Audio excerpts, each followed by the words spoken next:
My name is Alexandra Mitchell, and I learned early in life that some sisters aren't meant to be best friends. Sophia, my older sister by 3 years, made sure I understood that from the moment I could walk. Growing up, Sophia was always the star of the family.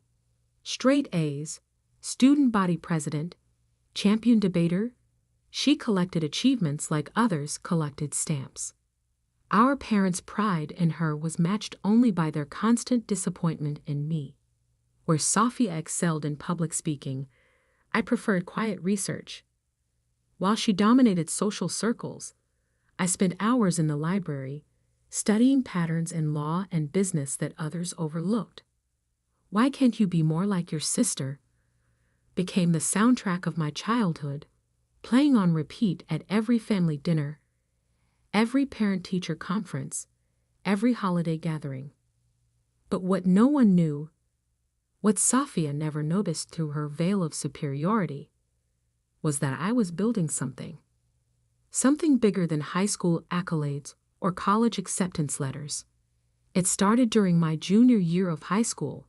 While Sophia was celebrating her acceptance to Harvard Law School, I was quietly launching my first legal consulting business from my bedroom. Using online forums and anonymous profiles, I began connecting struggling law firms with the resources they needed to succeed. By the time I graduated high school, I had built a network of over 50 law firms that relied on my research and strategies. Of course, none of them knew they were working with a teenager. "I just don't understand you, Alexandra," my mother sighed at my high school graduation. "Sophia's going to Harvard, and you're taking a gap year to figure things out." What is there to figure out? I didn't tell them that my gap year was actually the first phase of my business expansion plan. I didn't mention that the modest savings account they thought I had was actually approaching 7 figures. And I certainly didn't reveal that 3 of the top law firms in Boston had already hired my consulting company, not knowing they would soon be working with their star student's little sister. Sophia thrived at Harvard, of course. Every holiday break brought new stories of her success, new reasons for our parents to beam with pride. Meanwhile, I built my empire in silence. When my parents pressed me about college, I enrolled in online business courses, letting them believe I was at least trying, while I orchestrated mergers and acquisitions through my growing network of shell companies. By the time Sophie graduated from Harvard Law, I owned controlling interests in 7 major law firms across the East Coast. My company, Mitchell Strategic Solutions, had become the invisible force behind some of the most successful legal practices in the country. But on paper, I was just the quiet daughter who hadn't found her path yet. Everything changed the day Sophia joined Preston and Hayes, one of Boston's most prestigious law firms. She didn't know that 6 months earlier, I had acquired it through a complex series of transactions. She walked into her first day of work, proud and confident, not realizing that her little sister was technically her boss. "You should see my office, Alex," she gloated during a family dinner. "Corner suite, full staff, partner track within 5 years. What are you doing these days? Still with that little consulting business?" I smiled and took a sip of wine. Something like that. The truth was, I was in the middle of the biggest acquisition of my career. Preston and Hayes was just the beginning. I was positioning myself to take over Blackwood International, the largest law firm conglomerate on the East Coast.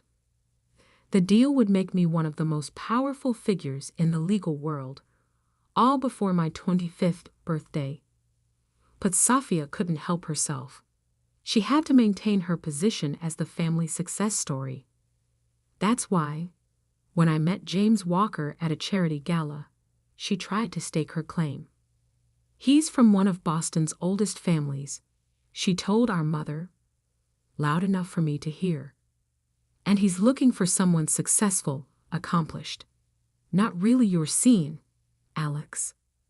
What Safia didn't know was that James had met me 3 months earlier in my role as the CEO of Mitchell Strategic Solutions.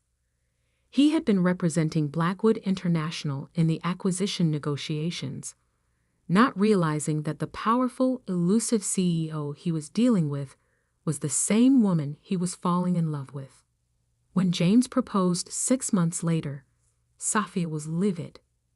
She had been dropping hints about her own interest in him, only to watch her underachieving sister snag one of Boston's most eligible bachelors. "It doesn't make sense," I overheard her telling our mother. "She's nobody in this city. She barely has a real job. Something's not right about this." The wedding planning became her obsession. She insisted on being my maid of honor, not out of sisterly love, but because it gave her access to every detail, every guest list, every moment she could use to dig into my life. What she discovered must have shocked her: the inconsistencies in my story, the mysterious meetings, the connections that someone with a little consulting business shouldn't have. She spent months gathering evidence, planning her moment of triumph. She chose our wedding day to spring her trap, not realizing she was walking into one of her own. The ceremony was perfect. Boston's historic Trinity Church filled with the city's elite, judges, lawyers, business leaders. Many of them were there for James, the respected attorney from an old Boston family. None of them knew that the bride owned most of their law firms. But as the minister asked if anyone objected to the union, Safia rose from her seat beside me, a wicked smile playing on her lips. Little did she know, I had been waiting for this moment. After all, some sisters aren't meant to be best friends. They're meant to be lessons in humility. If anyone knows any reason why these two should not be joined in matrimony, speak now or forever hold your peace. Those traditional words hung in the air of Trinity Church for just a moment before Safia stood up, her blue maid of honor dress rustling as she stepped forward. The smirk on her face told me she had been waiting for this moment. "Actually," she announced, her voice carrying through the stunned silence, "I have something to say." Our mother gasped. James squeezed my hand, but I remained calm. After all, I had prepared for this possibility. "Before we continue this farce," Safia declared, pulling out a folder from behind her bouquet, "everyone here deserves to know the truth about Alexander Mitchell." She opened the folder with dramatic flair. "My sister has been lying to all of you. She's not the simple business consultant she claims to be. She's been operating under false pretenses, infiltrating law firms, manipulating her way into business deals." Murmurs rippled through the church. In the front row, our father's face had turned red with embarrassment. Our mother looked like she might faint. "I have proof," Safia continued, clearly enjoying herself. "Bank records showing suspicious transactions. Shell companies leading back to her. She's been deceiving everyone, including her fiancé." She turned to James. "Did you know your bride isn't who she claims to be? That while you've been working on the Blackwood International acquisition, she's been orchestrating it?" I finished for her, my voice calm. Safia faltered for a moment, but pressed on. "She's not qualified to run any of these companies. She never even went to law school." "You're right," I said, standing up in my wedding dress. "I never went to law school." I pulled out my phone and opened an email. I was too busy building an empire. With one tap, I sent the email I had prepared. Throughout the church, phones began buzzing as Boston's legal elite received the notification. "Ladies and gentlemen," I announced, "as of this moment, Mitchell Strategic Solutions has completed its acquisition of Blackwood International. This merger makes us the largest legal services corporation in New England." Safia's face had gone pale. What are you talking about? I smiled. You're right about one thing, Sophia. I'm not a lawyer. I own the law firms, including Preston and Hayes, where you've been working for the past year. The folder slipped from her hands, papers scattering across the church floor. That's impossible. You're lying. Am I? I turned to the assembled guests. Judge Harrison, would you like to confirm who owns controlling interest in your firm? Or perhaps Mr. Blackwood himself would care to explain who he's been negotiating with for the past 6 months. William Blackwood stood up from his pew. Everything she says is true. Alexandra Mitchell is the CEO of Mitchell Strategic Solutions. She's been the driving force behind the most significant legal industry consolidation in Boston's history. Sophia staggered backward. But you're my little sister. The underachiever. The disappointment. The disappointment who now owns the company where you work. I corrected her. Speaking of which, we should discuss your recent performance reviews. They're not very impressive. Our mother had found her voice. Alexandra, why didn't you tell us? Would you have believed me? I asked. You were too busy comparing me to Sophia's Harvard degree to notice I was building something bigger than any law school could teach. I turned back to my sister. By the way, since you're so interested in exposing secrets, should we discuss what really happened with the Anderson case last month? The one where you claimed full credit for the settlement. Sophia's face went from pale to ashen. You wouldn't. The actual case files show that you barely contributed, I continued. In fact, your primary contribution was taking credit for work done by your junior associates, something that's become a pattern in your career. That's not true, she protested weakly. The records indicate otherwise, as do the complaints filed by your team, which have been sitting in HR, complaints I now own, by the way. James stepped forward, taking my hand. He was smiling. I should mention, he added, that as chief counsel for Blackwood International, I've known exactly who Alexandra is from the beginning. We met during the initial merger negotiations, long before that charity gala where you tried to warn me about her.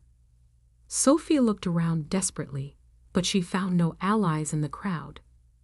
The city's most powerful legal minds were all nodding in recognition. They had all dealt with Mitchell Strategic Solutions, even if they hadn't known the owner's identity until now. So, I said, straightening my wedding dress, would you like to continue exposing secrets, dear sister? Or shall we proceed with my wedding? Sophia stood frozen, her carefully planned moment of triumph transformed into her own public humiliation. Finally, she managed to whisper, Why didn't you ever tell me? You never asked, I replied simply. You were too busy looking down at me to notice I had risen above you. I turned to the minister. Shall we continue? But Sophia wasn't quite finished. As she sank back into her seat, she muttered just loud enough for me to hear, This isn't over. I caught her eye and smiled. Actually, it is. Check your email. As if on cue, her phone buzzed. Her eyes widened as she read the message. An official notice of her immediate termination from Preston and Hayes, effective that moment. You can't fire me, she hissed. I'm not firing you, I corrected her. The evidence of your misconduct and credit theft is firing you. I'm just the owner who approved the termination. The minister cleared his throat, clearly unsure how to proceed after such drama, but I simply nodded for him to continue. After all, this was still my wedding day, even if it had turned into something more. As I stood there, preparing to say my vows, I caught a glimpse of my reflection in one of the church's stained glass windows.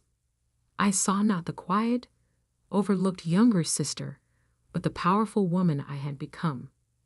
the woman who had built an empire while others underestimated her. And as I looked at Sophia, now sitting humiliated in her maid of honor dress, I realized that sometimes the best revenge isn't just success. It's success that no one saw coming. The ceremony continued, but the atmosphere had shifted. This was no longer just a wedding. It was a coronation. My parents sat in stunned silence, processing the revelation that their underachieving daughter was actually one of the most powerful people in the room.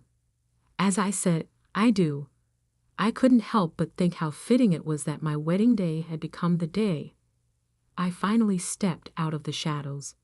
After all, what better way to start a new life than by revealing your true power? But even as I celebrated, I knew this was just the beginning. Sophia's words, "This isn't over," echoed in my mind. She had always been competitive, vindictive. She wouldn't take this humiliation lying down. What she didn't realize was that I was counting on that. The reception at the Boston Harbor Hotel should have been the perfect celebration. Instead, it became the battlefield for the next phase of Sophia's war against me. I was barely through my first dance with James when my phone buzzed with urgent messages. Sophia had gone straight from the church to the media, attempting to spin a story about corporate espionage and illegal business practices. Mitchell Strategic Solutions built through deception. Read the headline she had somehow managed to plant in an online business journal. Harvard graduate exposes sister's fraudulent empire. I smiled, showing the article to James. He raised an eyebrow. She really doesn't know when to quit, does she? No, I replied. She doesn't. But I was ready for this too. I nodded to Catherine, my chief of operations, who had been waiting discreetly by the bar. She immediately began making calls. Within an hour, every major news outlet in Boston received a comprehensive press package detailing Mitchell Strategic Solutions' completely legal rise to power, including all regulatory filings and compliance records. But Sophia wasn't done. As guests mingled over champagne and hors d'oeuvres, she made her way through the crowd, whispering to key figures in Boston's legal community. "Did you know she's been recording your private conversations?" I overheard her telling Judge Harrison. Every law firm she acquired, she gathered dirt on the partners first. What she didn't realize was that each person she approached had already received a message from me, warning them about her desperate attempts to salvage her reputation. The breaking point came when she approached William Blackwood himself. "Mr. Blackwood," she said, her voice carrying just enough to draw attention, "I have evidence that my sister blackmailed you into this merger. She threatened to expose your offshore accounts." The room fell silent. Blackwood looked at her for a long moment, then laughed. "Miss Mitchell, or should I say, former Attorney Mitchell, your sister never blackmailed me. In fact, she was the one who helped me legitimize those accounts last year, saving my company millions in potential fines.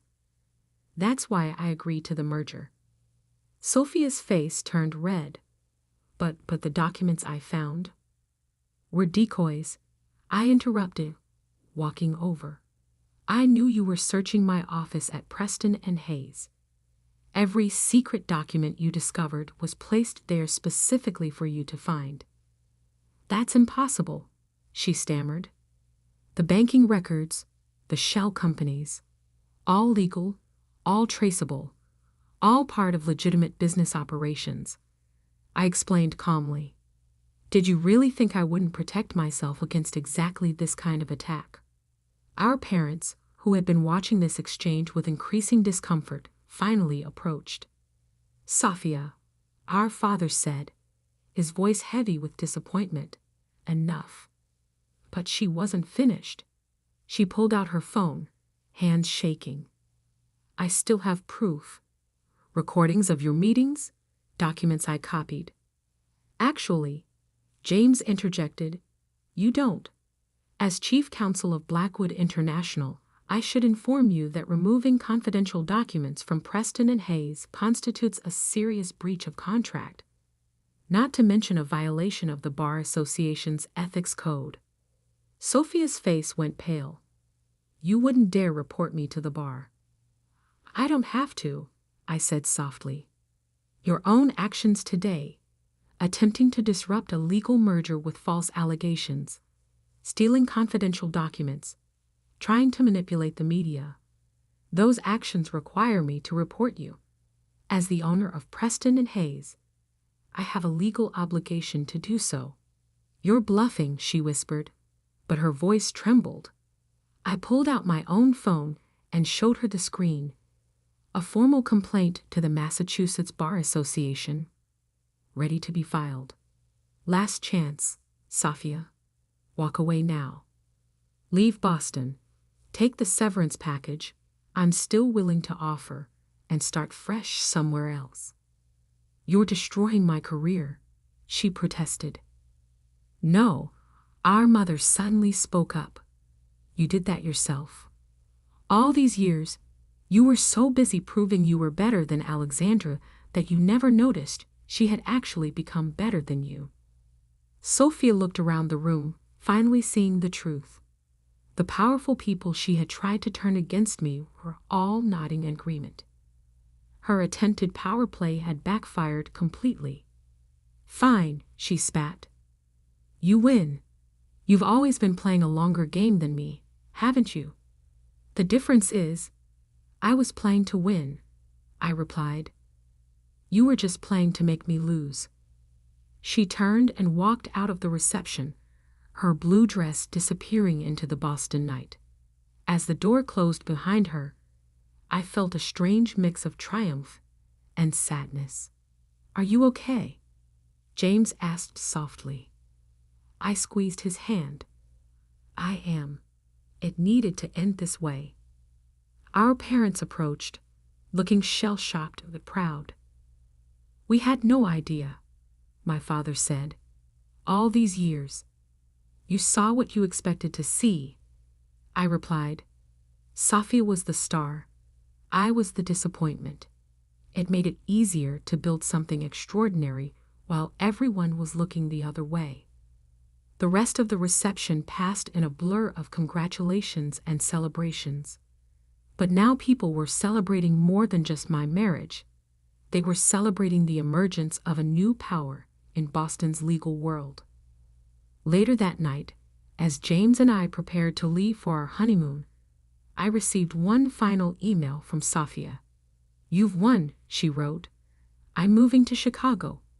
But remember this, you taught me that appearances can be deceiving. One day, when you least expect it, I'll have built something of my own, and then we'll see who the real winner is. I showed the email to James. He looked concerned, but I just smiled. Let her try, I said. Building something real takes more than ambition and revenge. It takes patience, strategy, and the wisdom to know that true success isn't about beating others. It's about becoming the best version of yourself. 10 years later, I stood in my office at the top of the Mitchell Blackwood Tower, looking out over Boston's skyline.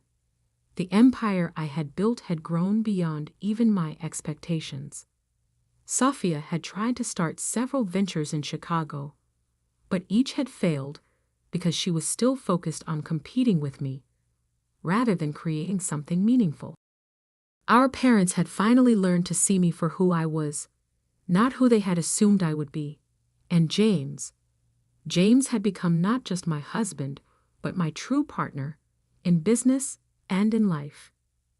On my desk sat a framed photo from our wedding, the moment right after I revealed the truth about Mitchell Strategic Solutions. In it, I'm standing tall in my wedding dress, power and confidence radiating from my posture. Sophia is in the background, her face a mask of shocked realization. It serves as a reminder that sometimes the quietest person in the room is the one you should watch most carefully. Because while some people spend their lives trying to prove their worth through words and showmanship, others build empires in silence. My phone buzzed. Another major law firm was ready to join our network. As I prepared for the meeting, I thought about how far I'd come from that overlooked younger sister. Sometimes the best revenge isn't just success. It's success so complete that it transcends revenge altogether. And sometimes the greatest triumph isn't in proving others wrong, but in proving yourself right. The empire I built wasn't just about showing up my sister or proving my worth to my parents. It was about creating something lasting, something meaningful, something that would outlive any family drama or personal vendetta. And as I sat down to sign the papers that would further expand my business empire, I couldn't help but smile. Because in the end, the quiet sister had roared the loudest, not through words, but through actions. Not through competition, but through creation. That's the thing about true power. It doesn't need to announce itself. It simply is. And that's a lesson Sophia never learned.